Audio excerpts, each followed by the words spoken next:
The Standing Committee on Public Accounts has resolved to call the Public Enterprises Minister, Pravin Gordhan, and the National Commissioner of Police to respond to André de Ruyter's claims made today. The former Eskom CEO told the Parliamentary Committee that he revealed the names of the minister he suspected was involved in corruption at Eskom to Minister Pravin Gordhan and the police. He's refused to give the names, citing an ongoing criminal investigation. The former CEO was being questioned by the Standing Committee on Public Accounts today.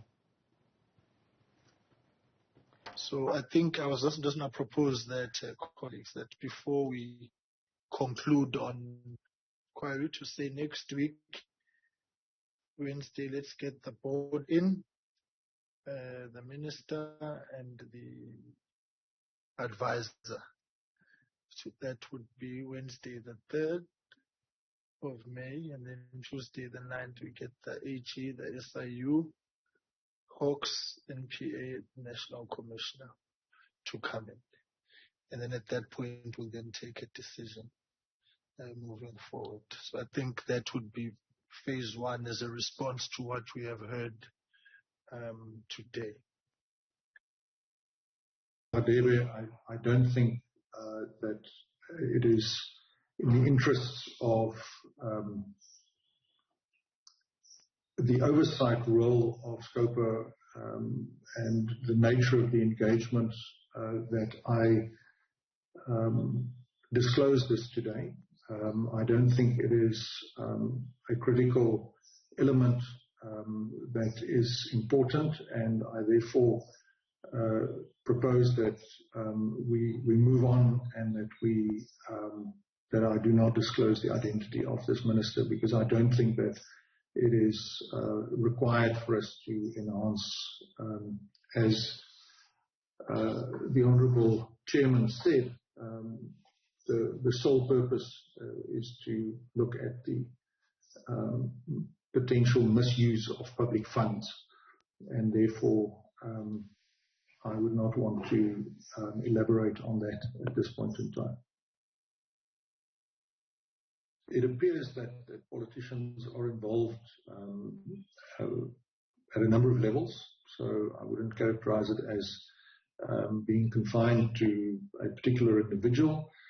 And Honourable Vermeulen, with respect, and in order to ensure that we don't get to the thin end of the wedge by starting to eliminate potential individuals, I will prefer not to answer your question with regard to whether this is a member of cabinet, a minister, serving or non-serving. Well, on the issue of the much talked about cartels operating at Eskom, de Ruyter has defended the claims and says he also reported this to the relevant law enforcement. When I became aware of this, I brought it to the attention of the relevant authorities, and based on what I've seen, I have a good reason to believe that these cartels are in fact in existence, and that they do operate within Mpumalanga, and that they do extract by various criminal practices. Let's talk more about André de Ruyter's appearance before the Standing Committee on Public Accounts. Bring in governance expert Professor Koma. Professor Koma, very good evening to you. I wonder if you were just as underwhelmed by de Ruyter's responses today as some of the MPs on the committee were. Oh yeah, thanks, Tembeke. No, this is not underwhelming. I agree with the position taken by Mr. André de Ruyter in terms of not revealing the name of the unnamed politician alleged to be involved in acts of corruption and malfeasance at the power utility. He has done his duty, one, by reporting the corrupt transactions as per PRECA to the police officials, and it is incumbent upon the South African police to give us a report or an update around this particular matter which has been reported to SAPS by Mr. de Ruyter. Two, he's also avoiding a defamation litigation that may likely arise if he happens to name the said unnamed politician And also, these are some of the issues that the Ruyter at this stage was able to raise. So he's playing safe. It's good for him because the ball is in the court of the Minister of Public Enterprises, Mr. Pravin Gordhan, who already confirmed that he's privy to the discussion that he had with Mr. De Ruyter. We have heard one side of Mr. De Ruyter.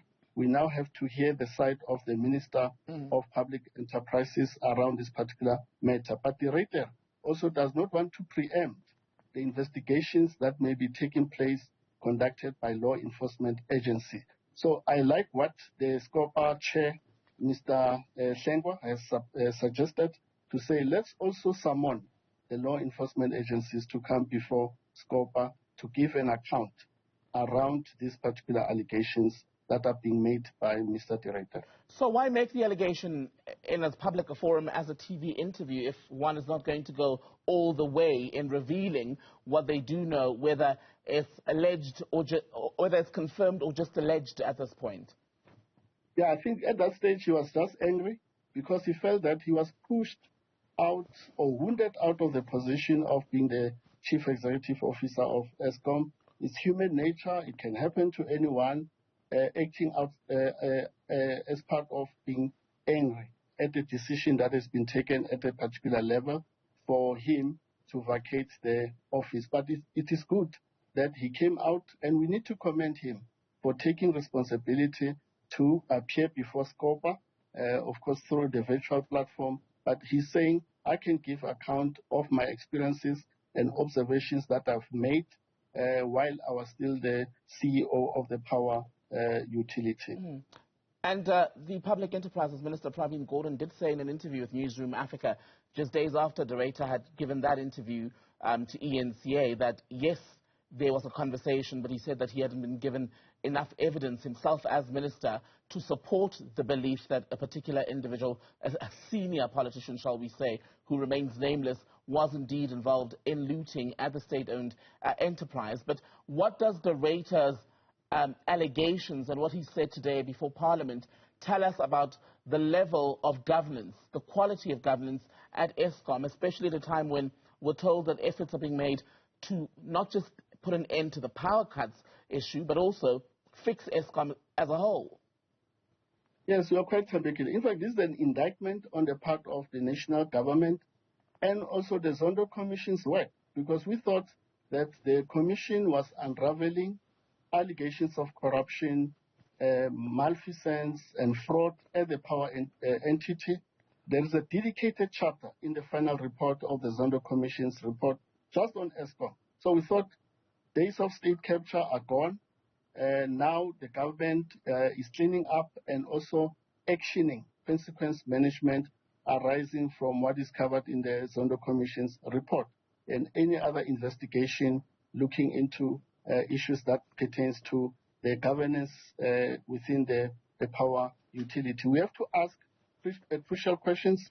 When did this corruption alleged by Mr. De Ruyter take place at the power utility? Was it during his tenure, or it came before he assumed the position of the Chief Executive Officer? Once we get answers around these allegations of corruption, we will then be able to have a full picture around these shenanigans and also these malfeasance and corrupt acts within the power utility. And also that will assist the government in terms of looking at what needs to be properly done to deal with these issues. And one thing that De Ruyter and Pravin Gordhan appear to agree on is that corruption is still rife at Eskom, because the minister appeared before a different committee yesterday where he said it remained an issue. So what will now be the duties of this no longer so new board that's also in the process of trying to find a CEO? What do they need to do to arrest the levels of corruption? And can they do it independently of any cabinet involvement through the minister who would be the shareholder?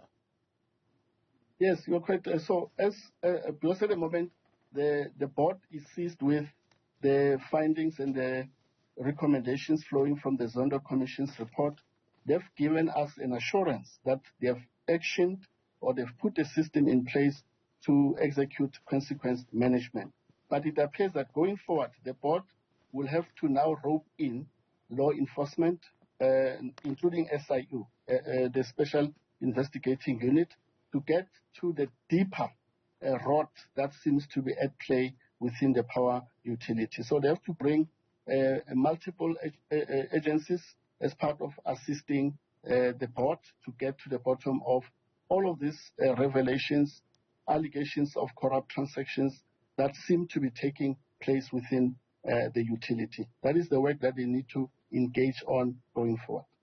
Professor Sam Koma, governance expert, good to have your time. Thank you so much for being on Newzroom Afrika today.